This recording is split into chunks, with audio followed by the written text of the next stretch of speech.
All right, well, good morning. I first want to start off by reminding the citizens of Louisiana that as you travel around the state, you will see the flags of all state buildings at half-mast in honor of those lives that were lost in this horrific act of violence. I also think that it's important to remember that what happened yesterday was akin to those who are old enough to remember jigsaw puzzles, and that you would take a 1,000-piece jigsaw puzzle and you empty the box and you've got to start sifting through those pieces, and you want to start, if you're real good, you start at the corners, right? Try to put your corners together. And from yesterday to today, over 1,000 law enforcement agents and officers, men and women, have been poring over countless amounts of data, of videos, of surveillances, interviews, tracking down every possible lead that came to us, whether it was the New Orleans Police Department, the Louisiana State Police, the FBI, or our other federal agencies. Also yesterday, I issued an emergency declaration. That declaration was meant to streamline resources and communications between state, local, and federal partners. And we're seeing the results of it. I also would like to remind everyone that what's going on in this city and this state is twofold. We've got an active criminal investigation going on, while we're also continuing to secure the city in preparation for 3 o'clock kickoff time for the Sugar Bowl. With that, I would also remind those who are in the city that as far as state resources are concerned, we have the Louisiana State Police, the Louisiana National Guard, which was part of that emergency declaration, which allowed us to put an entire MP company on the ground. Those become force multipliers, is what we call that in law enforcement in the military. That helps to add to the resources that we have. Wildlife and Fisheries, the Department of Corrections, DSF, DHS, our Veterans Affairs, our Probation and Parole, all state agencies. Any state agency who has post-certified officers are here in this city to help secure this city. And so with that, I would like to turn it over to Christopher Rea, who is the Deputy Assistant Director of the FBI's Counter Terrorism Division. Chris? Thank you, Governor Landry.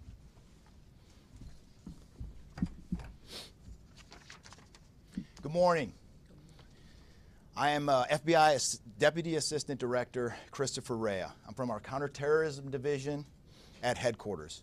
I'm also joined by Assistant Special Agent in Charge Alethea Duncan from our New Orleans office, who you heard from yesterday. I'm here to discuss not only the latest investigative information we have here in New Orleans, but I'll also let you know about other investigative activities outside of the state. I first, and most importantly, want to send our deepest condolences to the victims of this horrific attack and their loved ones. 14 innocent victims were killed in this senseless attack, and at least 35 are injured. We cannot ease the grief people in this community and across the nation are feeling at this time, but rest assured, we stand with you and in support of you. All the resources, and I'm going to go into that a little bit later, all the resources of the FBI are being focused on tracking down every piece of evidence, every lead, every interview, every potential lead we've got. While I won't be able to answer all your questions today, my goal is to be as forthcoming as possible with you on what we've uncovered so far. First and foremost, let me be very clear about this point. This was an act of terrorism. It was premeditated and an evil act. This was obviously a critical incident, and with that, lots of information and tips come pouring in from law enforcement, first responders, and the public. We have been aggressively running down these tips and information. As you all know, that takes time, and we will continue to do so until every lead has been followed through on. This investigation is only a little more than 24 hours old. So I ask you to keep in mind that as I go through some of the specifics later. But at this point, currently, and this is another fact I want to be clear on, we do not assess at this point that anyone else involved in this attack except for Shamsa Din Jabbar, the subject you've already been briefed on. A little bit about what the FBI is doing. So we are surging people and assets to the area from across the region and across the nation. Special agents in multiple field offices across the country have been deployed and are assisting with potential aspects of this investigation and following up on every lead. Additional teams of special agents, professional staff, and victim specialists continue to arrive to provide more investigative power and assistance to the victims and their families. We've also forward deployed a number of our critical incident response group assets, including members of our hostage rescue team, special agent bomb technicians, and crisis management coordinators. In addition, we have deployed more evidence response technicians to continue to process the various scenes that we have. So far, we have received just over 400 tips from the public, and that information is being followed up on both here in New Orleans and across the country. Some of the tips are here in New Orleans, and there are other tips in other states across the country that we are following up on. The FBI team and our law enforcement partners here are also reviewing hundreds of hours of surveillance and other video from both the French Quarter and other locations. As for a timeline, at this point, investigators believe Jabbar picked up the rented F-150 in Houston, Texas on December 30th. He then drove from Houston to New Orleans on the evening of the 31st, and he posted several videos to an online platform proclaiming his support for ISIS. There were 5 videos posted on Jabbar's Facebook account, which are time-stamped beginning at 1:29 a.m. and the last at 3:02 a.m. In the first video, Jabbar explains he originally planned to harm his family and friends, but was concerned the news headlines would not focus on the, quote, war between the believers and the disbelievers, end quote. Additionally, he stated he had joined ISIS before this summer. He also provided a will and testament.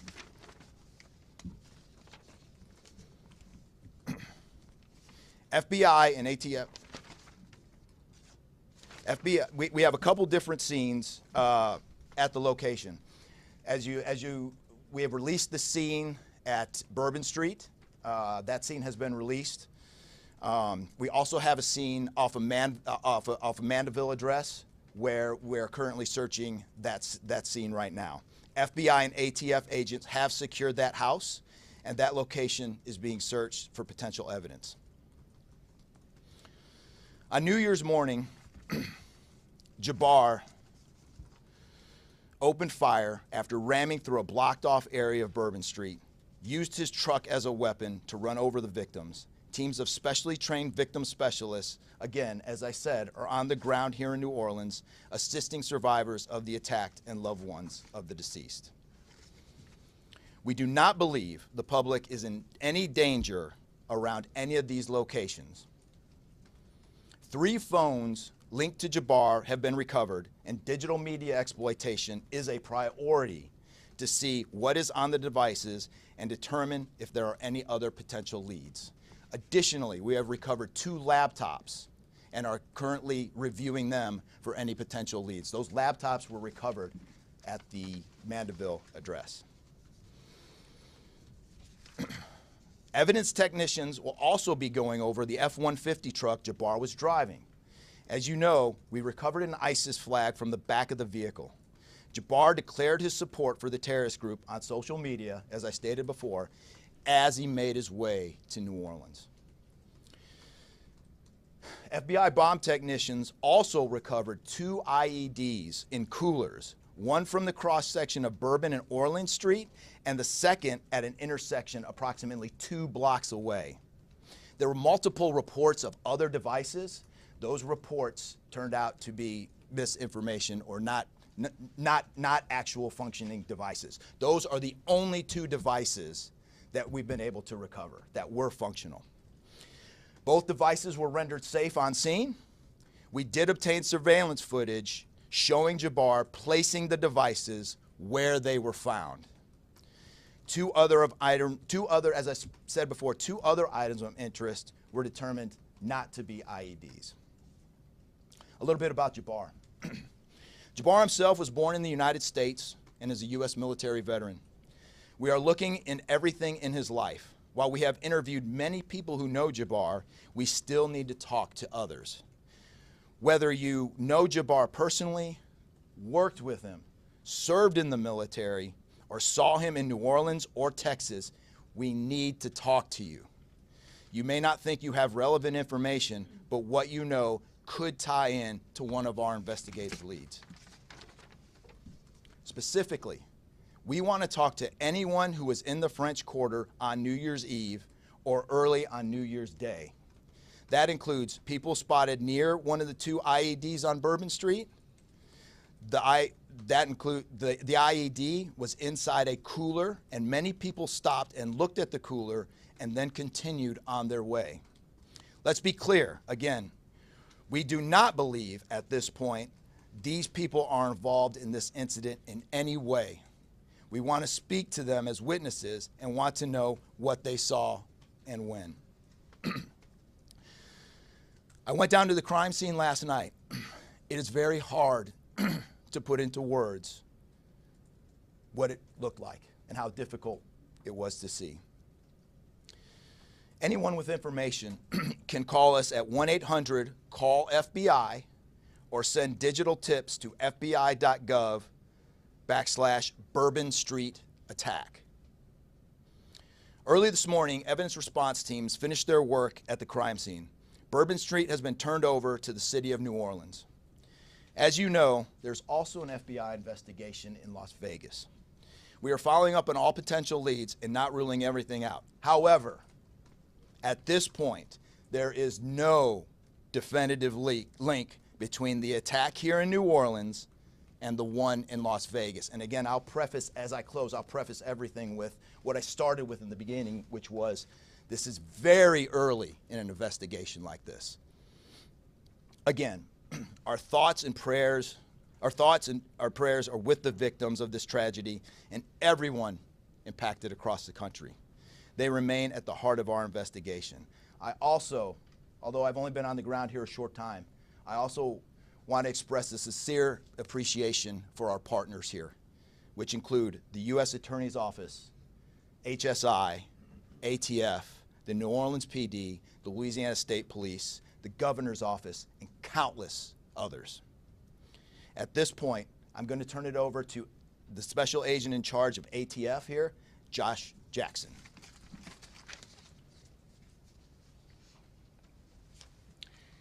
Hey, good afternoon. As stated, my name is Joshua Jackson. I am the Special Agent in charge for the ATF New Orleans Field Division.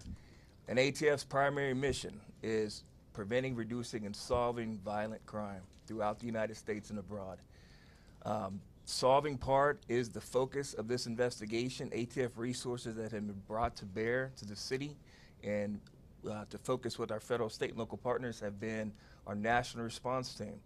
We spoke about the scene that's still being processed now. The national response team of ATF is a team of certified fire investigators, certified explosive specialists, fire engineers, electrical engineers. These folks will give us additional investigative leads to help the investigative team identify what happened at the location in Mandeville and identify how that fire started and move the investigation forward from there. Additional resources that ATF has brought to bear into the city is our ATF Special Response Team. This is a tactical team capable of handling any sort of enforcement operation. This team is deployed, on set, and ready for the Sugar Bowl today. This team is also made available to the Louisiana State Police and also New Orleans Police Department to assist with any efforts that they may have during this period.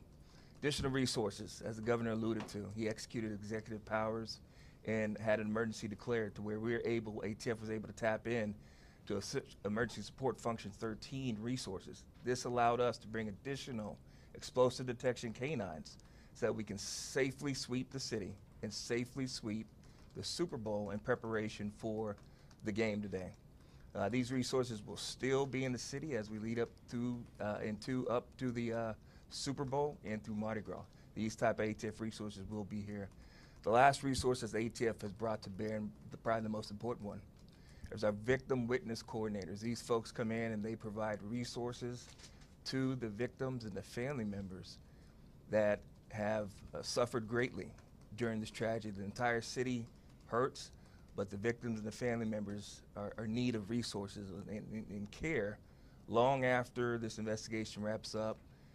This time next year to be hard for the families and friends who suffered during this event. So our victim witness coordinators are working with the FBI, the City of New Orleans coordinators to provide resources to these folks out here. And as we move forward, ATF will be committed. We will work with the investigative team moving this investigation forward, but also we'll be here to make sure the city is safe and prepared as we move into the Super Bowl. And with that, I'm going to turn it over to our mayor of this great city, New Orleans. Madam Mayor. Thank you so much. Thank you so much. Well, good morning once again. And I just want to just echo my thank yous to the unified command of our law enforcement partners and at every single level, federal, state, and governor. Governor, thank you for your partnership. Yeah, thank you. I also want to thank the residents and the visitors of the city of New Orleans for your patience, for your support, and most of all, your prayers.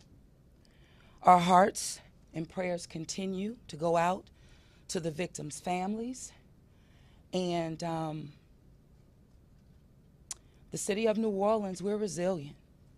And as I stated on yesterday, my focus in terms of a priority has been on our victims. As you've heard, that yes, the FBI was able to clear Bourbon Street. And what that meant also for me in this city was that we were able to remove our victims, identify them, and notify their families. Real reverence. They mattered, the families matter, and matter to the city of New Orleans. In addition to that, I want to just thank again our federal partners in Washington, listening to my plea personally for the additional resources to allow for the scene to be cleared, and again, attending to our victims. I walked by each one, and I did the sign of cross in my own way, because reverence, again, is important. So while we have been able to have Bourbon Street returned back to the city of New Orleans, and the due diligence has been done, that then allowed me to give the go-ahead to begin the cleaning of Bourbon Street. That started happening in the morning about 2 a.m. It was completed before 8 a.m. this morning. But that has really set the tone, I would say, and with the confidence that I have in the law enforcement partners, all of the resources that have been activated, how we have made sure that safety continues to be our top priority, how our assets have been deployed strategically, again, for the safety and the protection of our visitors and our residents in the city. And because of that, the confidence is there to reopen Bourbon Street to the public prior to game time today. The first order will be to allow for vendors to come in and service the businesses. That's important in order for us to stand up activation, as you know, Governor. And so with that, I want to reassure the public that the city of New Orleans is not only ready for game day today, but we're ready to continue to host large-scale events in our city because we are built to host at every single turn. I want to, again, thank all of those who responded to the FBI's call for information and tips. As you heard, that has been useful. Continue to do that. The investigation is still active and absolutely under the FBI's leadership. We will continue to operate and cooperate as we always have. So I want to also thank all of our partners for the added resources for victim and crisis management. We know that that's, again, important. Working with our partner, the Greater New Orleans Foundation, we have set up a fund for our victims' families for not only today but into the future. As you heard, this is going to be a long process for our people. So with that, the city of New Orleans, and with all of my confidence, we are ready. And we could not get here, again, without the unified presence, support, and cooperation. We are stronger together. And I want to say, again, thank you so much. Thank you, Governor. So once again, the governor would like me to reiterate that Bourbon Street will be prepared for full activation before game time today. We know 3 p.m., so we're working towards 2:30 p.m. But prior to game time, the kickoff, Bourbon Street will be restored. So we're hard at work now. Our teams are now, and of course, working with our business community to serve our public and serve our residents and our visitors alike. In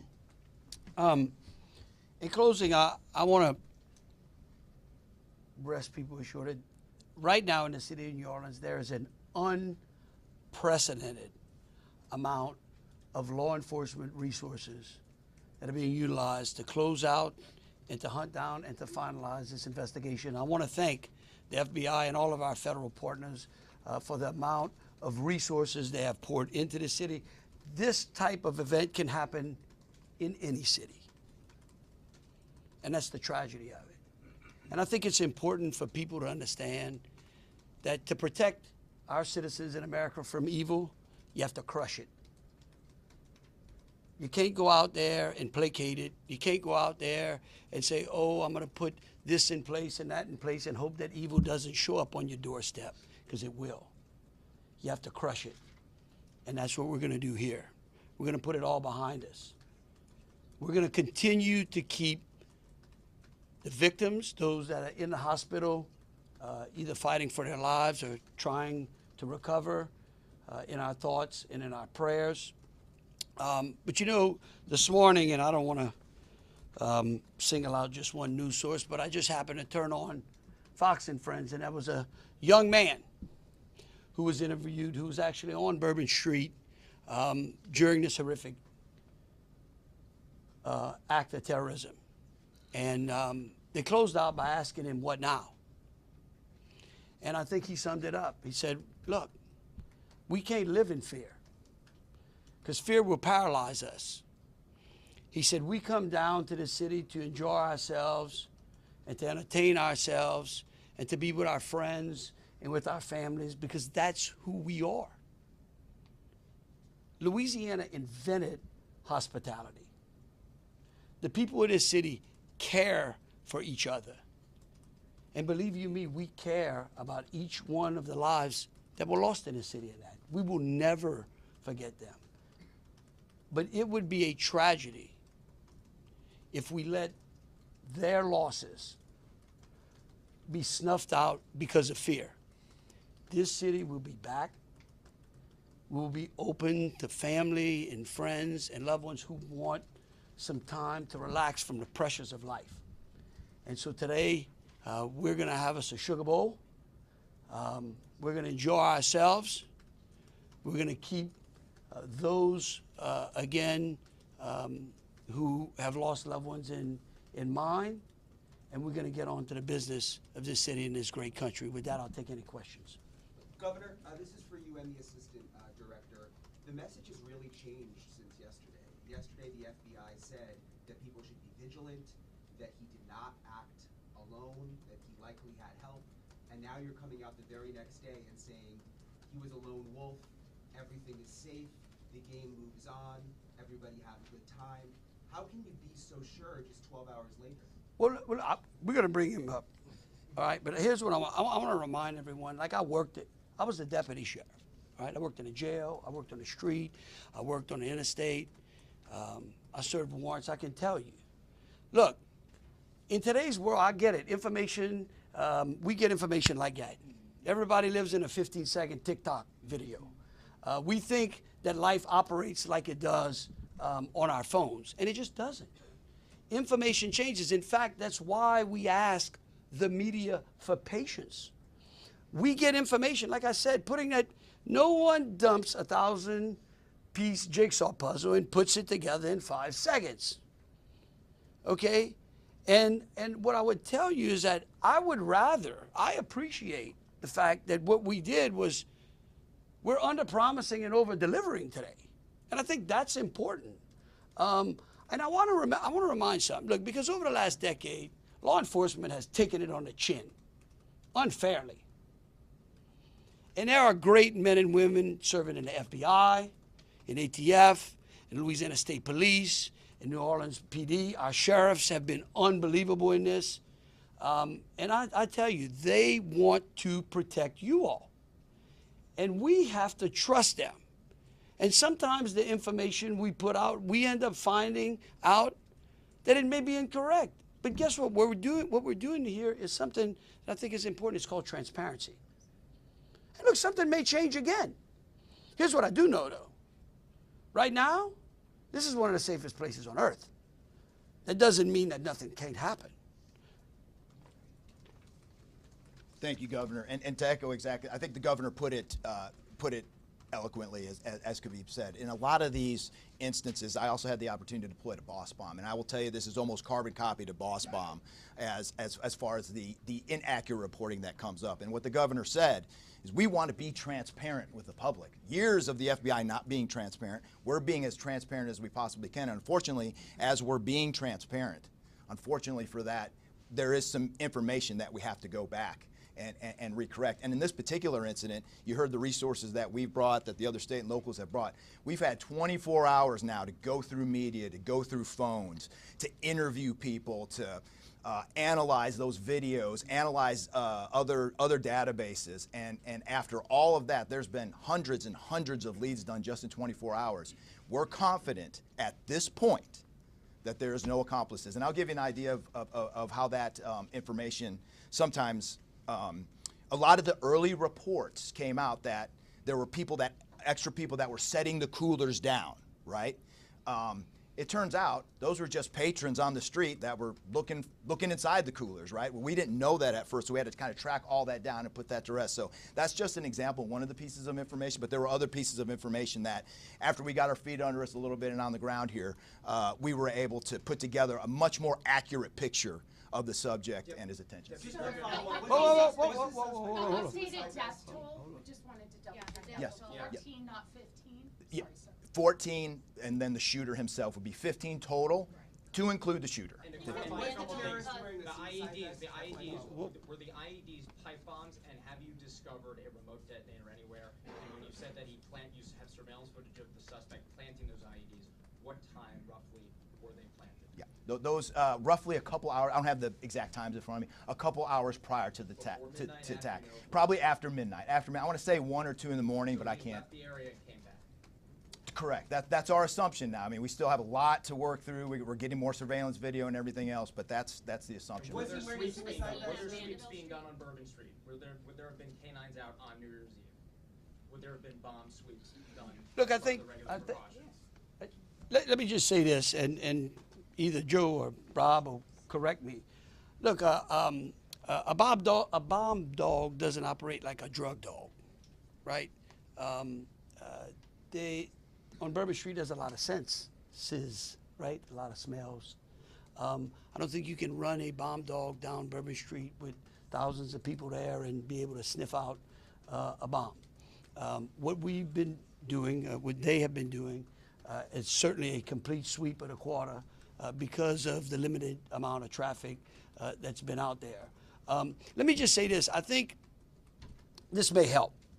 It would be my hope that as some additional time goes through, maybe closer to maybe the beginning of next week, we will, if we've got it to what extent buttoned up as we could, I would work with the FBI and the city, and maybe we can come up with a timeline to be able to get you those information, kind of walk everyone through from day one through. I think it's extremely premature, and you're really putting us on some speculative grounds to ask some of those questions, because again, it's only been 24 hours.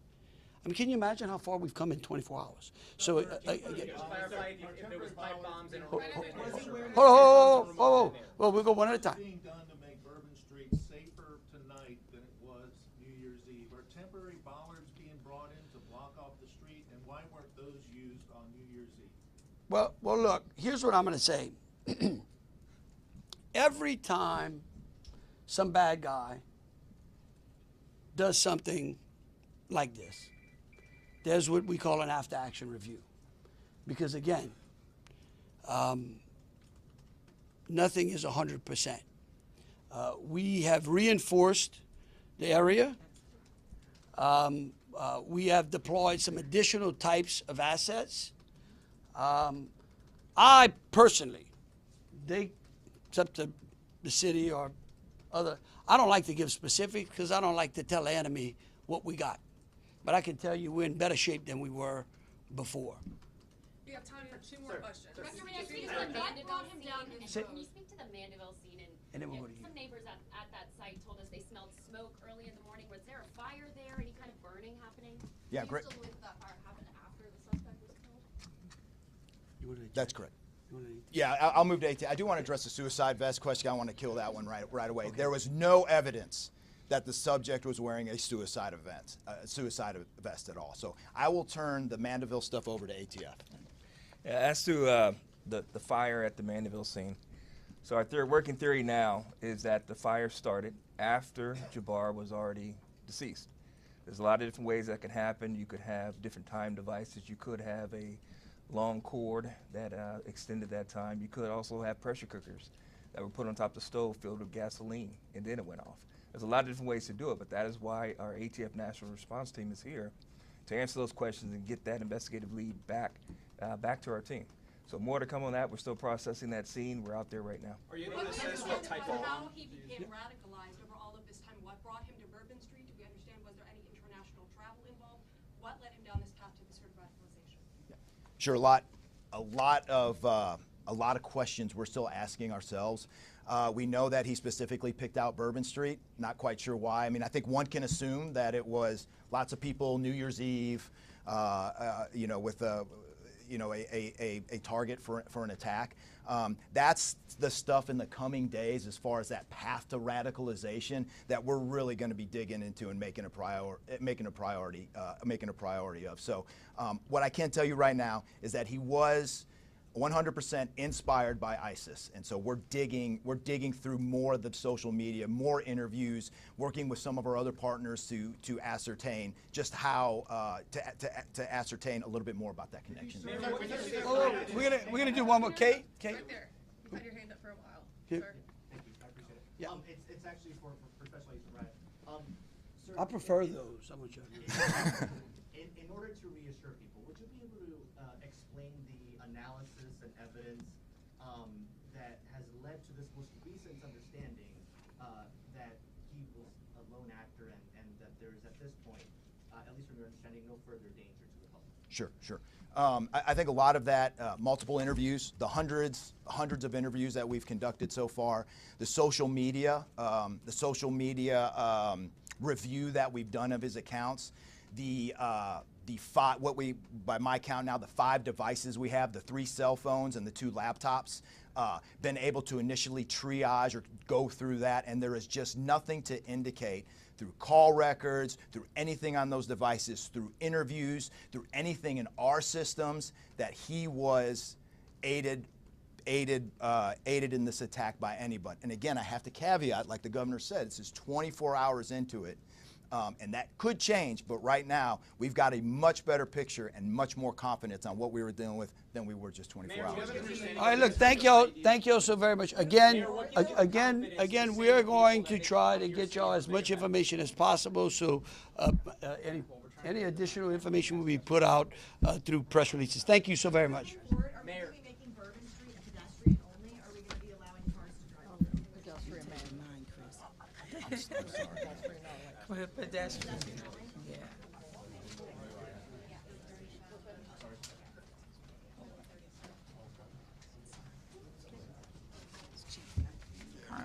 No, you good? No, I'm good. Yeah. I'm taking those. Oh, no. I'm giving them to the handler.